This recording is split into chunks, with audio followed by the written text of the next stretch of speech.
Hello and welcome back once again to the channel. So this is my favorite topic. Now what happens when you suddenly see a blackout in front of your eye and see stars? I'm not talking about that punch that you get on your face and then you see stars.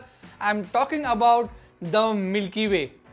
Yes, that's my favorite topic. Now it's the Milky Way season now because in the Indian subcontinent the Milky Way rises from the horizon somewhere around March till November, and now is the best time to shoot the Milky Way. Now this video is going to have two parts. This is the part A where we are going to talk about the camera setting, the planning, location, etc. And in the part B we are going to actually go out and shoot the video showing you how we are going to capture the Milky Way in a practical manner, the entire execution in a vlog style. Before we begin the video, subscribe to the channel. The content may be long, but it is going to be really strong. Let's begin. Now, what is the Milky Way? A Milky Way is basically one of the most aspired astronomical subject by photographers. It is basically our solar system is a part of this Milky Way. It is formed by gaseous cloud. Now, I don't want to sound like a science or a geography teacher, so that's it for the information on the Milky Way. So what gear do we need to capture the Milky Way? Obviously you will need a camera, whether it's a crop sensor, a full frame, DSLR or a mirrorless, it doesn't matter. But yet if you have a full frame camera, definitely you're going to get cleaner images. You will need a strong and sturdy tripod because you're going to be out there in the wild. It could be windy. We don't want your camera to shake. To ensure you have a nice and strong tripod. Now talking about the lenses, you can use 16-35mm lens, whatever the lens are available, as much as wide in focal length so that you can capture the maximum part of the Milky Way galaxy. A very important part of the lens is that you need to have an aperture of f2.8 to let in a lot of light into your camera. Also, please carry a torch, extra batteries and SD card along with you. Now let's talk about the location part, where and how you should shoot the Milky Way.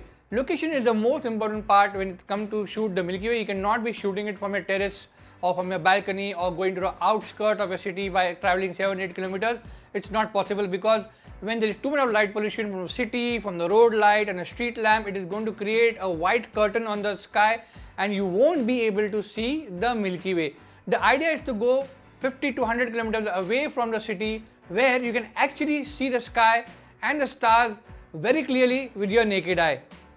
I am going to give you a link in the description below where you can go and check the website, and it will actually tell you which area you can go and shoot from your location, wherever, in whichever part of the world you are. It will tell you the best part to shoot the Milky Way where there is no light pollution at all. Another very important aspect is that when you are about to shoot the Milky Way, you identify a spot where you are going to go and shoot. If you can go there a little bit earlier in the evening or day and see the location, that is called as the location scouting, you will be able to get some nice composition and you will also get familiar with the place where you are going to shoot. Now that we know about the gear, we also know about the location. Now when to shoot the Milky Way? Currently in India, it is the month of April and now we are heading towards May. Milky Way is easily spotted between 3 to 4:30 in the morning. It rises very well above the horizon. As we head towards the winter like October, November, December, you can actually shoot the Milky Way around 7 to 8 p.m. in the evening. Now the problem is that monsoons are going to start in June. From June to September, the cloud is going to be a big problem to spot the Milky Way. Though it is there in the sky, because of the cloud or the overcast, even if it doesn't rain, you will still not be able to find the Milky Way. Now when not to shoot the Milky Way? Do not shoot the Milky Way on a full moon day or when the moon is visible in the sky, because moon is the biggest factor of light pollution. Even if you go to the North Pole or the South Pole, you still find the light pollution if the moon is in the sky. So the best time is to shoot on a no moon or a new moon day. Also avoid, in fact don't shoot on a day when there are clouds in the sky, because it is going to be very difficult for you to focus and get the Milky Way. It is going to cause a problem. You need to have absolutely 100% clear skies to get the Milky Way shot. Safety is one of the most important features when it comes to photography, which I always abide by. Whenever you are going out to shoot the Milky Way, please be careful because you are going to shoot in pitch dark in a night which you don't even know what is around you, so there could be poisonous or dangerous insects or snakes, so please watch out for that. Always ask some of your friends to accompany you. Do not go alone because God forbid if there is any kind of emergency, you have a backup. Also carry a first aid box just in case there is an emergency, you can treat it on the spot. Carry lots of water and some dry snacks to keep you energized during your shoot of the Milky Way. Remember one thing, nothing at the cost of life because there is somebody waiting back at home for you. So please do not try any kind of stunt or take any kind of dangerous steps to shoot the Milky Way because it doesn't matter to the world. Your safety is your concern and it is your responsibility. Now, how to locate the Milky Way once we are out there to shoot it? It's very simple. I am using an app called Photo Pills, which I'm going to show you the complete demonstration in the part B where we go out and shoot a vlog and show you the practical demonstration of actually how to shoot the Milky Way. So I have been using this app from last 3 to 4 years and it's very accurate. Simply open the app, go to the planner, Milky Way planner, enter a time and date on which you want to shoot the Milky Way. It will give you a real-time augmented reality of the Milky Way in the sky. It is really beautiful and it is amazing app to do so. With the help of this, you can spot the Milky Way in seconds and start taking a shot.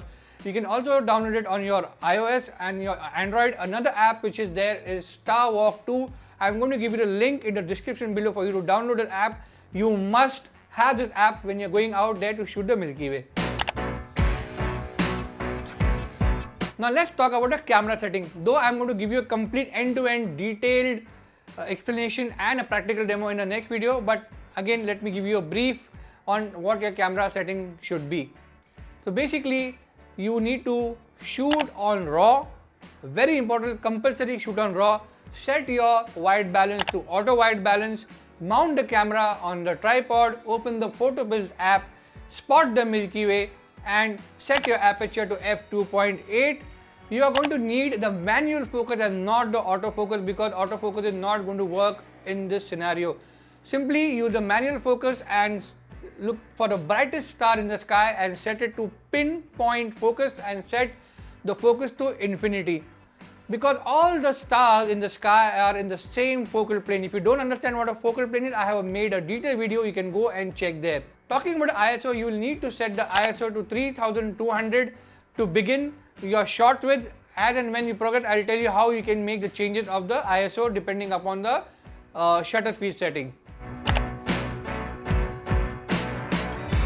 Now let's talk about the rule of 500 when it comes to shooting the Milky Way. It is very simple to understand. Assuming if you are using a lens which is 14-24 mm, that means 14 mm is the widest focal length, simply divide 500 by 14 which is approximately 35 seconds. Now I strongly recommend do not use 35 seconds, otherwise you will get star trail. Remember, we are shooting for a Milky Way and not for a star trail, so this is a very important point to keep in mind. You can start with a shutter speed of 30 seconds. If you still get any kind of star trail or blur, reduce the shutter speed to get pinpoint stars and not any kind of motion trail. If you think that by reducing the shutter speed your image is getting underexposed, then you can bump up your ISO from 3200 to 6400. It will not be a problem.